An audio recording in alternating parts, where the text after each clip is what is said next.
Ladies and gentlemen, welcome to another episode of the Beer Sports Whatever podcast. I don't know why I just had to think about what the name of the show was. Very clearly behind me, as you can see, we are live from Karbach Brewing Company. Shout out to Mr. James Morrison for the hookup on today's show, allowing BSW to come back to the brewery for another episode of Beer Sports and Whatever. We are joined by Michael Bergauer. Cashew is here. His beautiful dog, Rocket, is here. Alex Brown is in the building. And we are joined by man of the evening, the first ever sponsored athlete of the Beer Sports Whatever podcast, Mr. Scott Lloyd. So, wherever you are, pull up a chair, hang out with me for the next 30 to 45 minutes. Let's bash on the Los Angeles Dodgers because they're a bunch of clowns, including their fan base, and let's have some fun. Before we get started, it's an important time to let y'all know Symbol is the stock market for sports where you can buy and sell virtual shares of your favorite teams and using real money. Each time your team wins, you earn a payout. If your team loses, you lose nothing. Symbol offers trading for NFL, NBA, and MLB with college football coming this upcoming fall. Visit symbol.com today and use promo code BSWPOD to earn a $10 deposit on your first deposit. That's SIMBULL.com. All right, now that we have that out of the way, let's get to the topics at hand. Austin Barber is driving to softball. That's fantastic for you. Let's talk about the fact that the Houston Astros are playing in a series against the Los Angeles Dodgers. Okay? There's always been things that have happened in our lives, no matter what they are, that, thank you, Scott, that define us as an individual, define us as an organization if you're a part of an organization. The fact that the Los Angeles Dodgers put on this display that they did last night, where you have grown men dressing as Oscar the Grouch, you have little toddlers being forced into trash cans. What is this world coming to? How are you still upset about something that happened in 2017? And yes, what happened in 2017? This right here. This is called the World Series Championship, Los Angeles Dodgers. Okay? This is what happened on your own field in 2017. You lost not once, but you lost twice to the Houston Astros in Los Angeles. If this was such a big distraction to you, this banging on a trash can, right? Where were you in 2017 going to the Major League Baseball and saying, well, the Astros are cheating now. Well, can you investigate it? No, because it wasn't a big deal in 2017. This only became a big deal when Mike Fiers went to Major League Baseball and ratted out the Astros. And by the way, more evidence is coming out day by day that Joey Votto today went to where he did a podcast today where he said the Astros were not by themselves in this whole thing. This is 4 years later. And last night we had to witness the Los Angeles Dodgers fan base screaming and hollering like the Astros care about what you think. Like, congrats. You went and you screamed and you hollered and you said, expletives and all these different things. And what did Lance McCullers do? Lance McCullers said, we are your daddy. We are your father. Okay? Alex, what movie was it? He's like, I am your father. Father. Fasha. It was Austin Powers, right? The Astros flew to Los Angeles into that crap hole of an airport known as LAX, went to Dodger Stadium, went into Chavez Ravine. Lance McCullers warmed up in the bullpen, went out to the mound and said, I am your daddy, DADDY, FATHER, and you are going to like it. Yordan Alvarez hit a shot to right center field that still hasn't landed yet. And I want to read you some of the things that came out of last night. Inflatable gray garbage cans decorated Dodger Stadium on Tuesday night, bouncing along the packed sections of seats as if they were beach balls. Okay, congrats. This is ESPN putting out this garbage information. Who cares? The Los Angeles Dodgers ultimately couldn't justify the intensity that the Houston Astros brought to the stadium? It's because the Astros have been here. We know what this means to the Astros. This is another game. Everybody who wants to blow this up and wants to make this the biggest next thing, right? Astros versus Dodgers.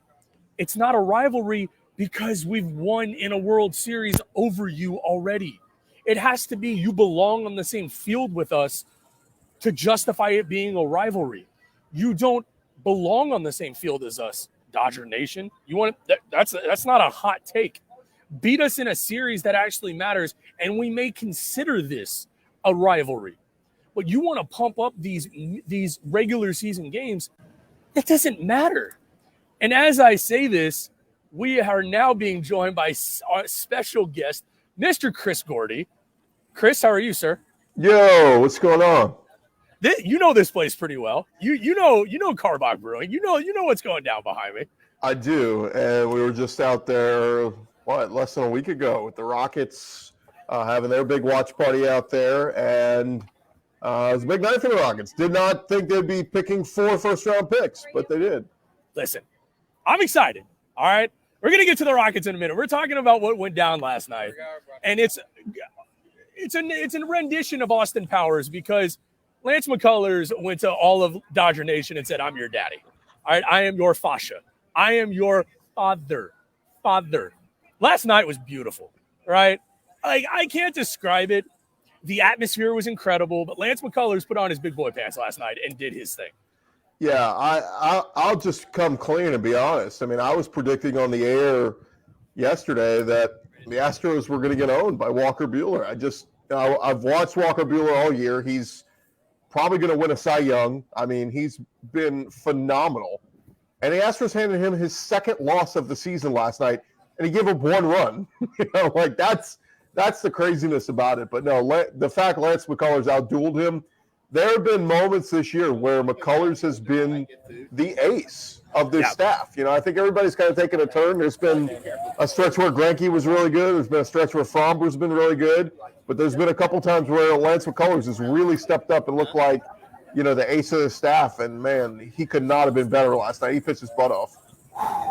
And he loved the atmosphere. I give the Dodger fans credit, right? The atmosphere was incredible last night. That was a playoff game. It felt like a playoff game, and it didn't faze Lance not one iota last night. He owned that game. You couldn't touch him last night. Buehler did not look. He did not look comfortable from the first pitch of the game. The first inning, he got out of it okay, but after that, Astros were putting base runners on every inning. This team is dangerous, and they know that they're bad guy now, and I love it. I love every second of it.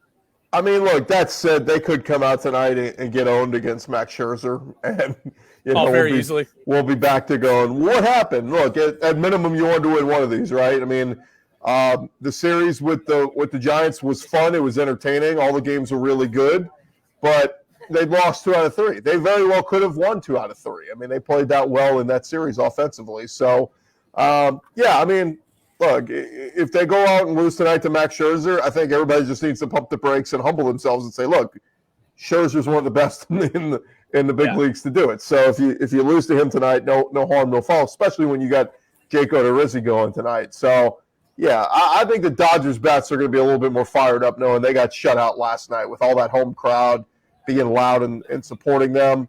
I think the bats will show up a little bit more tonight. Do you think it's just embarrassing at this point watching Dodger fans just cry? It really is. I get you're upset. It's 4 years later and you just won a World Series. Throwing trash cans, I'm with. But there are stories coming out about last night how there are 8 and 9-year-olds screaming at the Astros players, effing cheater, this and that.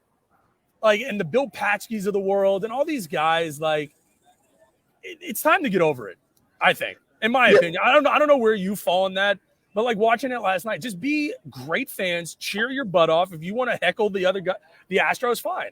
But you're taking it a little far when you're dressing toddlers as trash cans. Yeah, the timeline here is a little ridiculous, right? I mean, the idea is you're bitching and complaining about something that happened 4 years ago. On top of it, we found out about this. This was outed. Mike Fiers in the Athletic article came out in January of 2020, which is a year and a half ago. So, like, that's where this harboring, well, we didn't get to make our anger known last year with, with COVID and all that, no fans in the stands. But it's the players themselves are so over it. I know Ben Verlander was on with the A-Team today on 790, and Verlander, I think Adam Clanton asked him, do you and your brother talk about this at all? And he goes, no, because Justin's moved past it. All the players have moved past it. The only people who have not moved past it are the fans, and it's the idiot Dodger fans wanting to prove their point. But, yeah, everybody else is like, dude, we've moved on. Like, I'm just watching the game, and I'm just like, guys, like, we get it. And it's the media part of it, too. They play a massive part in this whole role, too, that they just can't let it go. The Molly McKnights of the world that, the Dodgers finally had their night with the Astros. You just won a World Series. Like, win the World Series and appreciate the fact that you just won a World Series and move on with your life. Well, I don't know if you saw Dan Patrick today had Joey Votto on his show. Yep. And he asked Joey Votto about it, and Joey Votto goes, dude, the Astros were not the only ones doing it. It's so stupid that we keep making it out to be. And Dan Patrick kind of tried to press him. He's like, well, what if Altuve gets on first base? You're going to say anything to him? He's like, yeah, I'm going to talk to him about what a great hitter he is.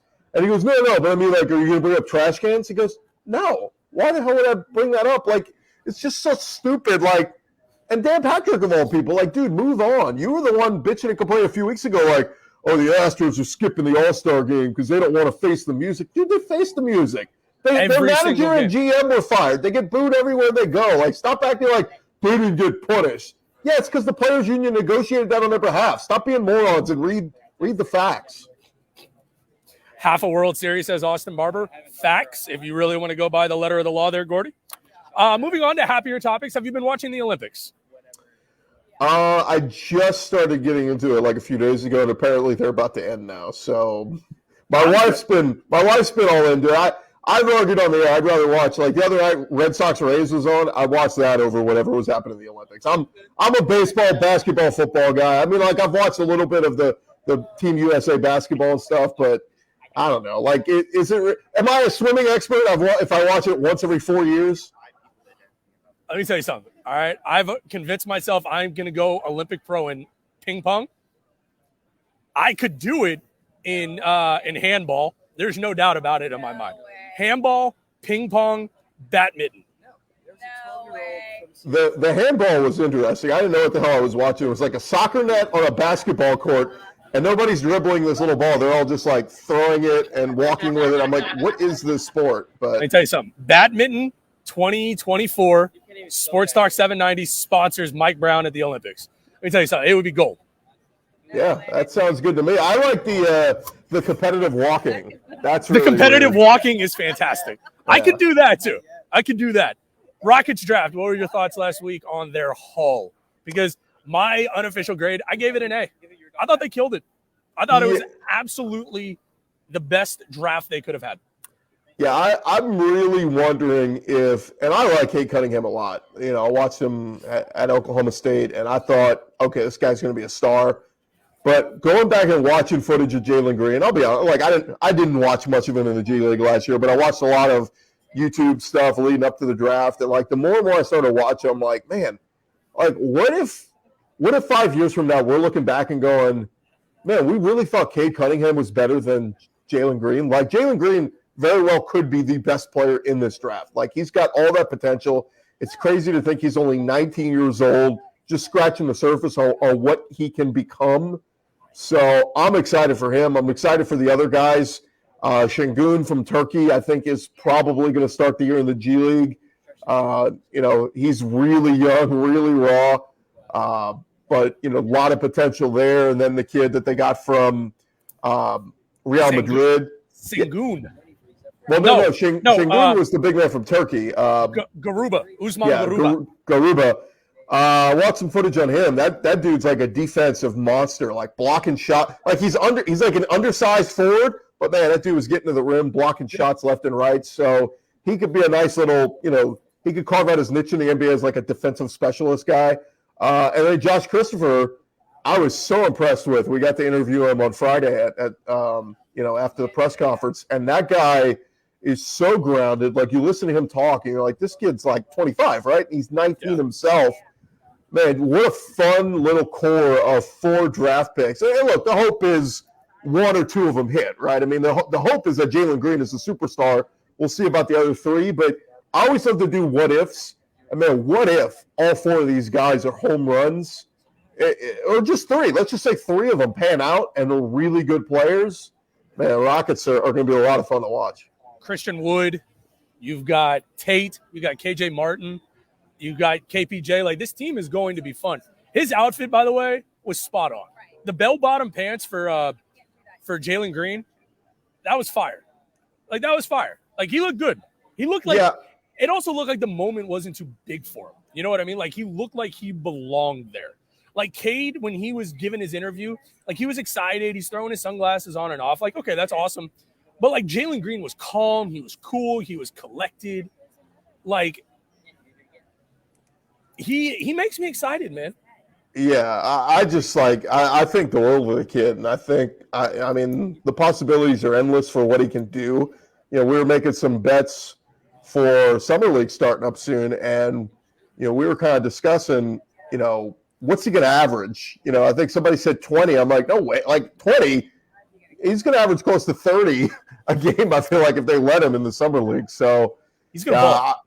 Yeah, let him go. And then the dynamic with him and Porter, geez, is it just let him go? I mean, this whole thing about, do you play John Wall as the point guard and all this? Like, play them all. Put them all out there and just say, go ball. I mean, that's literally like what the expectation should be for the Rockets this year. It's like, you just finished with the worst record in the league. So anything better than that is building upon something and getting better. I just say, throw all the young guys out there. Let Steven Silas kind of implement his system. But, man, at the end of the day, you should try to win games. But this season's not going to be about winning games. It's going to be about developing a core and setting a precedent for the future. I'm going to go out on a limb. You heard it, 6/18, whatever. I think it's August 4th. OU still sucks, and the Rockets make the playoffs next year. You heard it here first. I'm telling you right now, I think their ceiling is a play-in team. There's no reason they can't be a play-in team.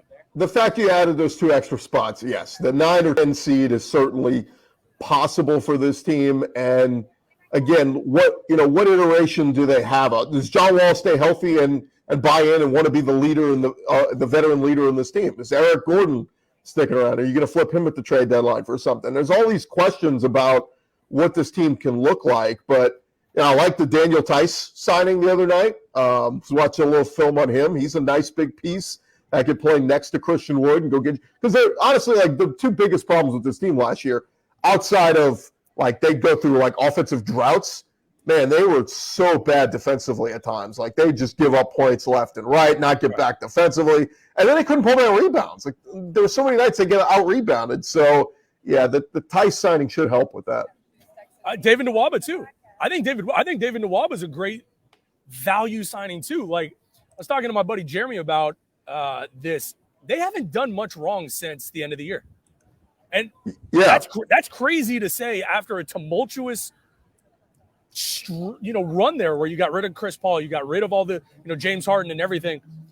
They've started, I think, to getting on the right track. I think Rafael Stone is the right guy for this job. I think Silas is the right guy to coach this young group. They're going to be a lot of fun next year, and they are going to score a lot of points. I think they're going to be good defensively too. Like I'm glass half full on the Rockets next year. Texans not so much, but Rockets, the glass is half full. Well, they have to be better defensively. I mean, that's just a given. But to talk about Jeff Luhnow and Daryl Morey, who we thought were 2 of the best GMs the city has seen historically. I mean, Morey, they never got the championship, but at least he never rested on his laurels. It was always about what next can we do? What next big move can we do to keep trying to build the championship contender? I thought Morey doesn't get enough credit for that. And then Jeff Luhnow, obviously, with what he built. To go from those 2 guys to now have Rafael Stone and James Click, I think both of them have not done anything overtly negative to say they're not good. I think time will tell, but I kind of like where we are with both those guys. I think they're both the right guys for the job right now. And, who knows? They could both be here for the next decade, kind of like Morey was and Ludo almost made it a decade. I agree. I want to get your take on free agency because I'm sick and tired of this ring chasing group, right? Like, I want your take on, I get guys like, Dwight Howard going back to the Lakers. Like, I get that. I understand that. Patty Mills going to Brooklyn, like that type of move. There's not enough disparity in the league. And these guys that are just joining Brooklyn and going to the Lakers, this is one of the reasons people point to and say, this is why no one's watching, because it's just not fun. Am I wrong to say that the ring chasing group is just getting that much worse? I.e. Montrezl Harrell going to the Lakers last year for $18 million, coming off of a sixth man of the year where he could have gotten paid. Like, I think this group is growing and it's not good for the sport.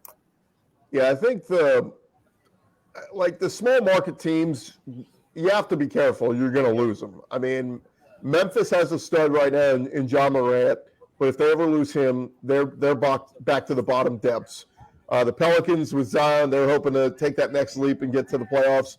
But if Zion leaves and they don't get anything in return, like that, they'll go back to the bottom. I mean, there's so many small market teams that, I mean, the Suns were bottom of the barrel for the longest, and suddenly they at least took that next step with Chris Paul and there with Devin Booker. But, like, you have to be careful if you're the NBA. If you keep having this with everybody jumping to the big teams, the big markets. I mean, look at Miami. I keep saying Miami keeps signing people. The Lakers keep signing people. The only thing I'll say on the Patty Mills signing is it makes sense because Kyrie is such a flake that, like, Patty Mills may be the starting point guard for most of the year for the Nets. So, like, that signing's not that crazy. But the Lakers, are you kidding me what they did?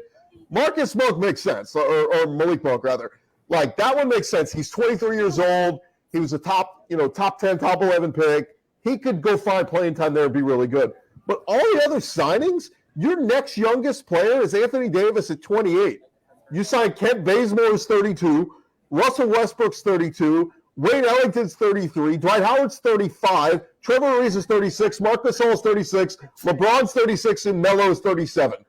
That's like, in a league that is all about load management, when the hell, like, when are these guys going to rest?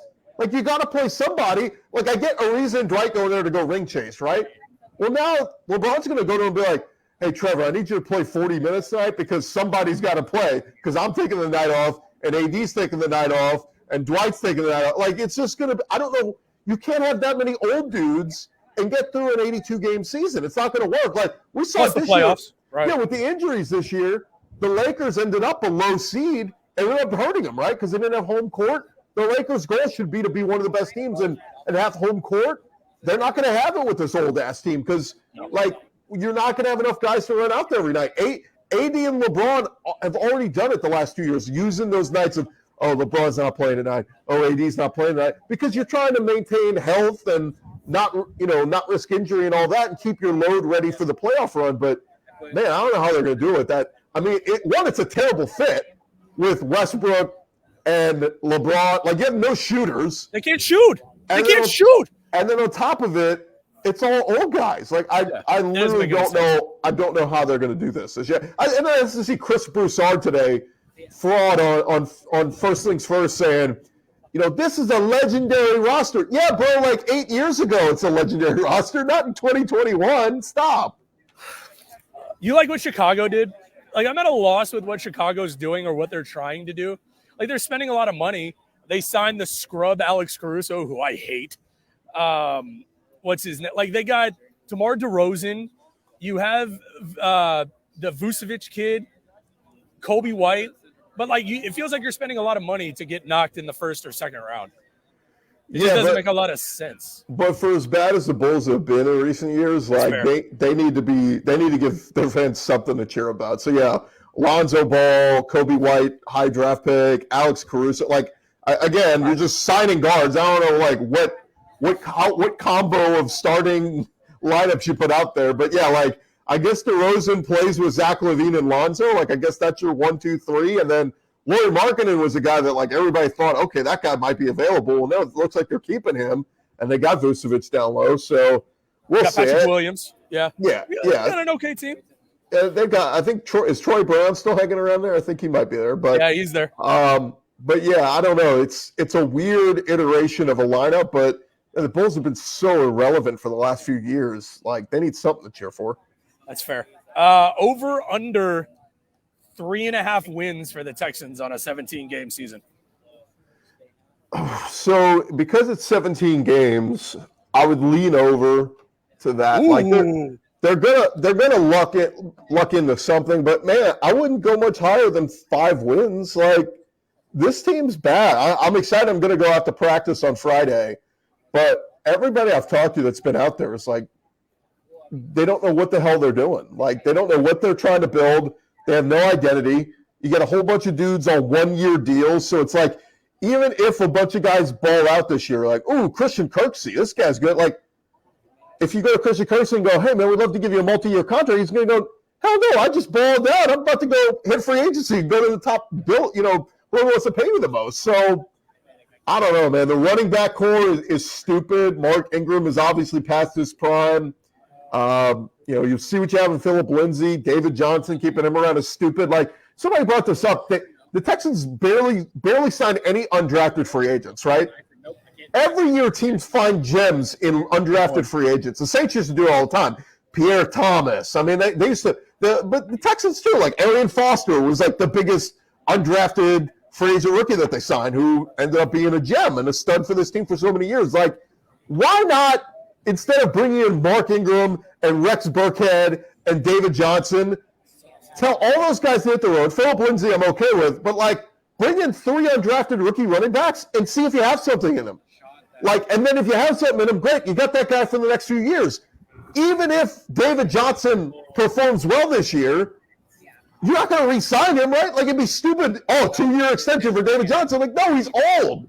So, like, what they're doing doesn't make any sense unless the goal is, and this could be Casero's goal, is to just completely clean house, and next year we're going to just hit the reset button. But again, that's what makes the Davis Mills pick so stupid. Is like, with that 3rd-round pick, you should have taken, let's say, like a defensive tackle or an offensive lineman or a defensive back that can be with your club for the next 4 to 5 years, instead of a quarterback that, we kind of liked him, and then you find out this year, oh, he sucks, and then you're drafting, let's say you get the number 1 pick next year, guess what you're taking? A quarterback.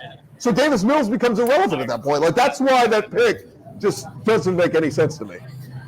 I agree with you. Is Deshaun Watson, as a Dolphins fan, we've talked about this before, is Deshaun Watson tradable? Like, right now? Like, if you're Miami, if you're Chris Gordy, new GM in the Miami Dolphins, do you trade for Deshaun Watson at this point? Or do you see what Tua is? Because Tua's been balling out. All right, I know it's training camp, but, like, if you're Miami, do you pull the trigger on a Watson deal? Or do you stick with Tua for the year and you reassess at the end of the year? He is tradable, but you're not going to get any near what he's worth right now. So that's why everything I've heard is that the Texans are dead set on riding this thing out. Like, they're going to keep him on the roster. They'll keep him inactive, whatever they got to do. And they're going to wait until we get some clarity on these legal suits. And once he pays those off or whatever, settles out of court, and they go away, and Roger Goodell comes in and says, okay, you're suspended 6 games, and he serves that, that's when his trade value will be back at maximum. And so, I mean, that makes sense, like, that the Texans would wait that out. But when we heard those reports last week that, there's some, Chris Morton said, teams have been calling about Deshaun, all this, I was told that's coming from Deshaun's camp. That Deshaun's camp is putting that out there going, teams are called, like, they're trying to pressure the Texans. And that's what I think. I was told last week by somebody in the know that the plan was not to have Deshaun out on the practice field at all. The fact he showed up on Sunday, reported, and then was out on the field on Monday surprised the Texans and kind of took them by surprise. And this person thinks that Deshaun and his camp were doing that to make things awkward, to force the Texans' hand to go, hey, you should trade my guy because it's going to be really weird. And the Texans are calling his bluff going, we don't mind. Come on out. We'll put you on you'll run with the 4s. You'll run with, we'll put you out on scout team, play safety. Like, it's like, who's calling who's bluff here? And so, then it was interesting on Tuesday when they went in full pads. Deshaun mysteriously, his foot. Yeah, his foot's kind of hurting. Like, they know it doesn't behoove them to put Deshaun out there in pads because he risks injury. It doesn't behoove Deshaun, who doesn't want to be a Texan, to go out there and put on pads and get hit because he wants to be healthy and be traded. So that's kind of, we're in this limbo right now where nobody really knows who's calling the shots. But I think somebody's tweet said it best. They said, I don't know what the right way to handle this is, but I'm pretty sure the way the Texans are doing it is not the right way. And that's what it is. Like, between Caserio and Cully tap dancing up there when they get asked questions about Deshaun, like nobody knows what to say. Nobody knows how this is supposed to play out. It's embarrassing, though. Like, if you're a Texans fan, right, this sucks.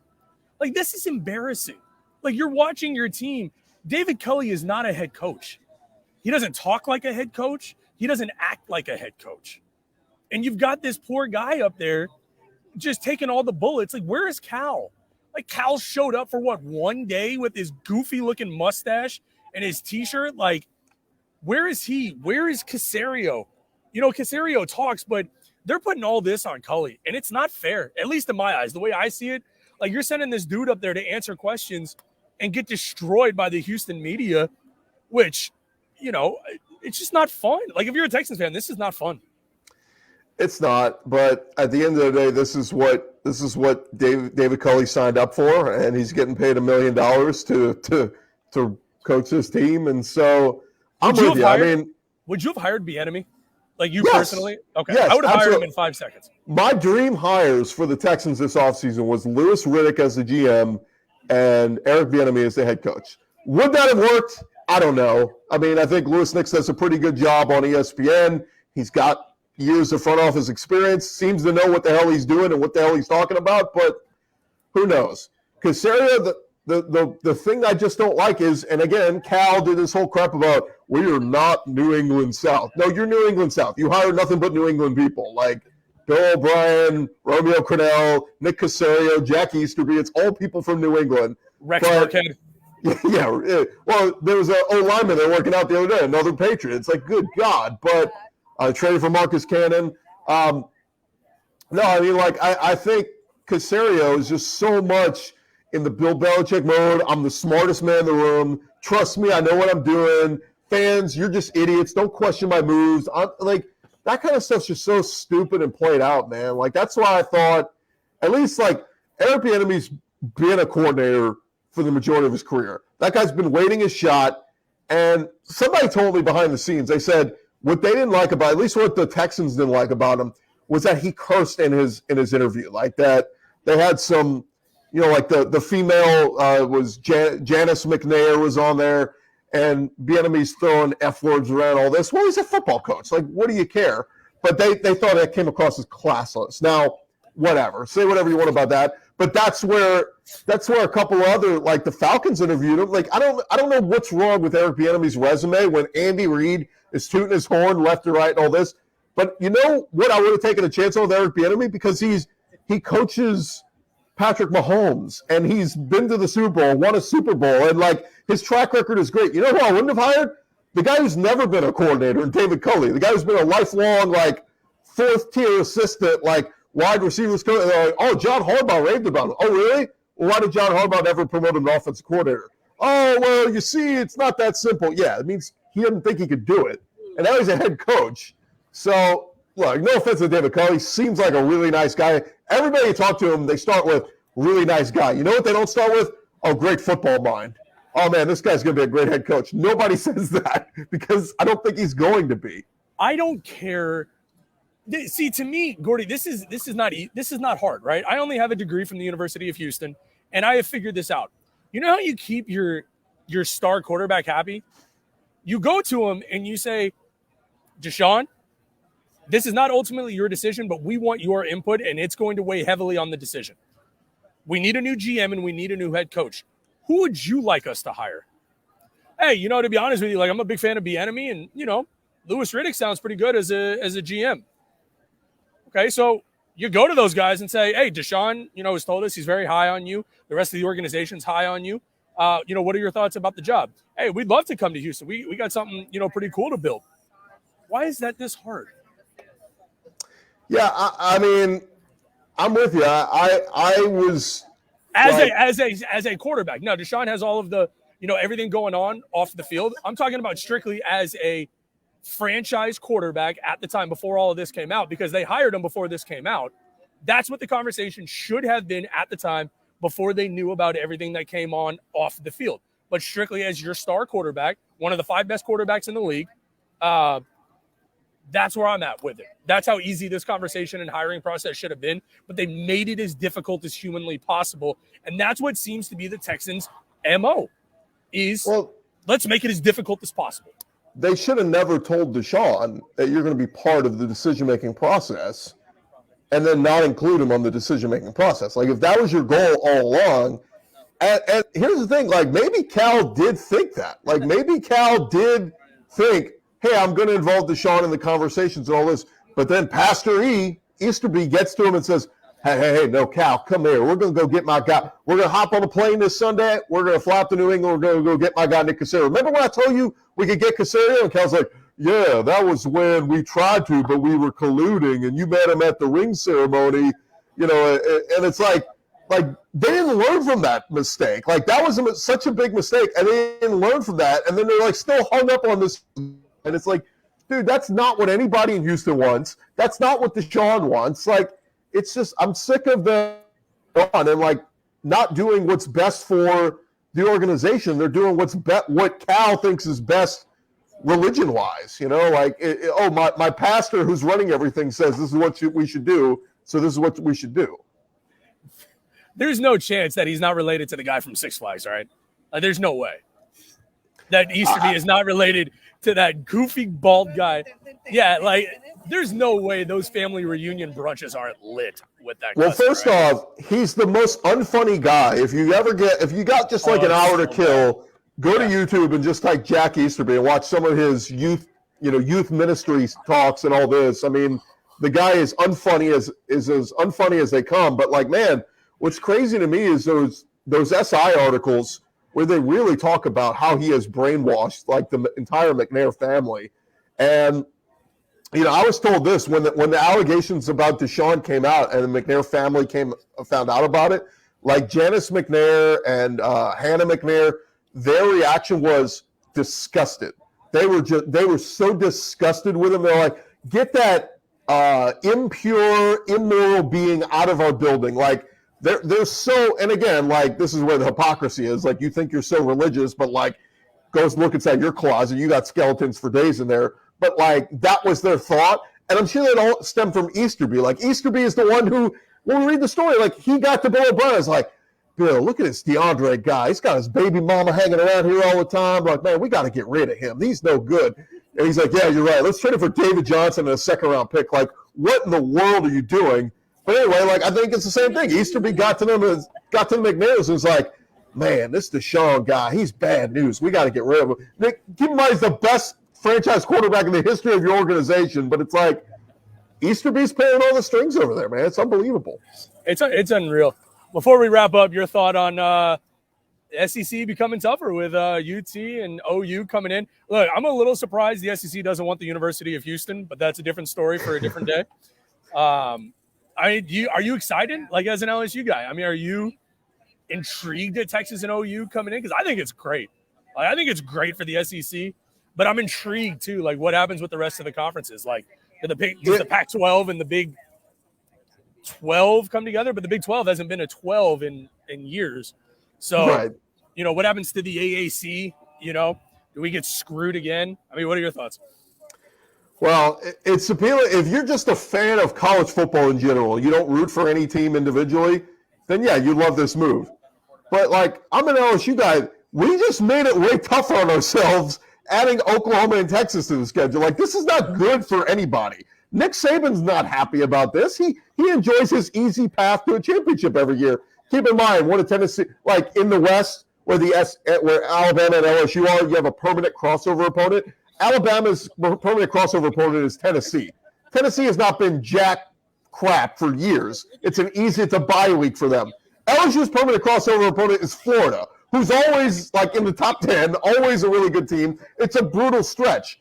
So I'm going to be interested to see how they break up the divisions and the pods that they're talking about. But, like, Bama better keep Auburn on their damn schedule and get somebody else tougher. Because if I got to see LSU comes out and they're in a pod with Oklahoma, Texas, and Texas A&M, I'm going to be like, okay, this is stupid. But I think they'll have common sense will prevail, and they'll try to make it pretty fair in how they break it up. But, no, I mean, it doesn't make any sense from Oklahoma and Texas's perspective. Like, yeah, you get more money. That's the root of all this. But if you're trying to win a title, this doesn't make it easier. You're never going to win the SEC. It's always going to be Bama, and one year it'll be Florida will jump up, or Georgia, or LSU, or Auburn. Maybe Texas will get lucky, or Oklahoma will go, okay, we won 11 games. We'll win the SEC East. Oh, we lost in the championship game. You know what I mean? Like, however they break it up is going to be really dependent on what team is in what pod and how they break up the SEC. But no, it made the road much tougher for everybody else. But from a neutral standpoint, yeah,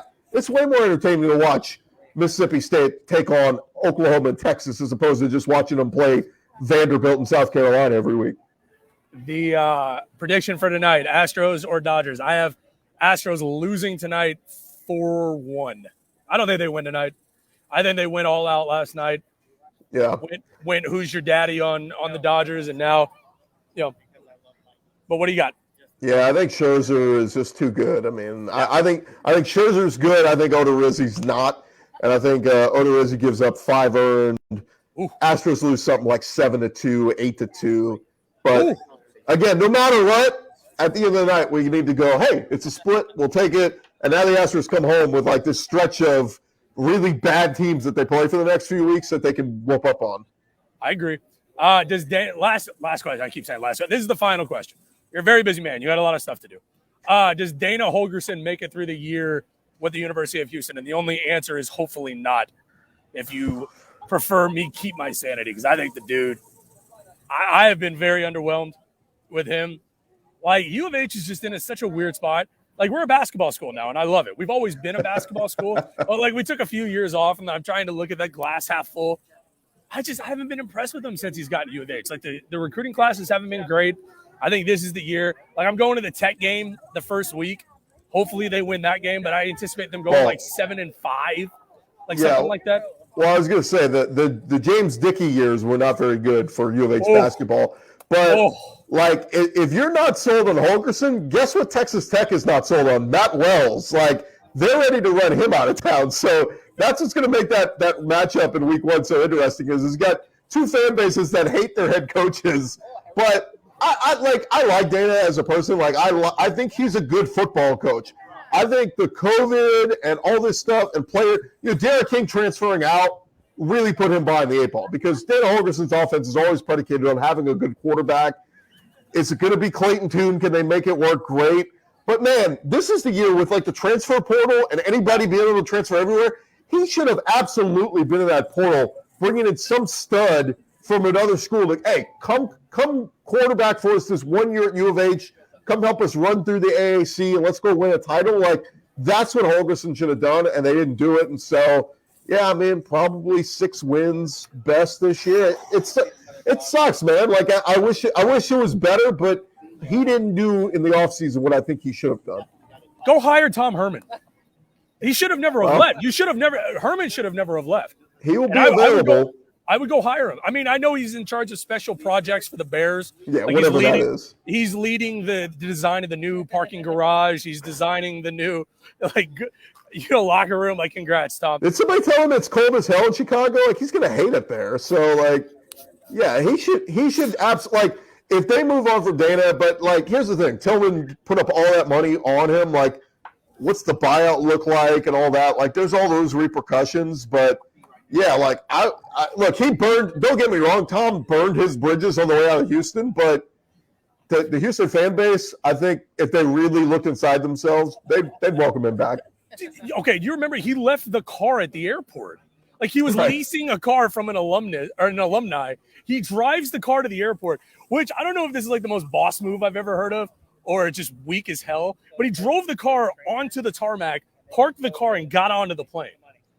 Yeah, what I don't get too about Tom Herman was at U of H, he was on the grindstone recruiting. Like, remember he convinced that Oliver to come, and he was in kids' living rooms and recruiting the hell out of them and be like, for the H and let's go, H-Town strong, and like all this stuff like, let's do it for Houston.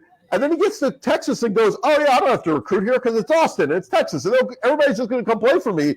And all these high school coaches are going like, what the hell, dude? Like, no, you still have to recruit. And it's amazing hearing all these stories now of high school coaches coming out saying, yeah, Steve Sarkisian is the first person that called me, like, as soon as he got this job. And, like, I didn't hear from Tom Herman for 3 years. And it's like, it's unbelievable. So hopefully he's a little bit humbled. And if he does go back to coaching, he'd get back on that grind of recruiting again. Oh, one can only hope. Gordy, you're the GOAT. Thank you so much for coming on. You're welcome back anytime. Awesome, man. Thanks for having me. All right, brother. Ladies and gentlemen, this has been episode 158 of the Beer Sports Whatever podcast. Thank you so much to the GOAT, Chris Gordy, spending 45 minutes with us. Thanks for coming on, Gordy. It's me, your podcast friend, Mike Brown. Make sure to go watch The Waterboy because it is clearly one of the greatest movies ever made tonight. Make sure to text somebody that you love and tell them that you love them because life is too short not to. Until next time, BSW fam, go Astros. Oh, and it's an important time to let everybody know that it is 6:47. OU still sucks, and the Houston Astros are going to be your World Series champions forever.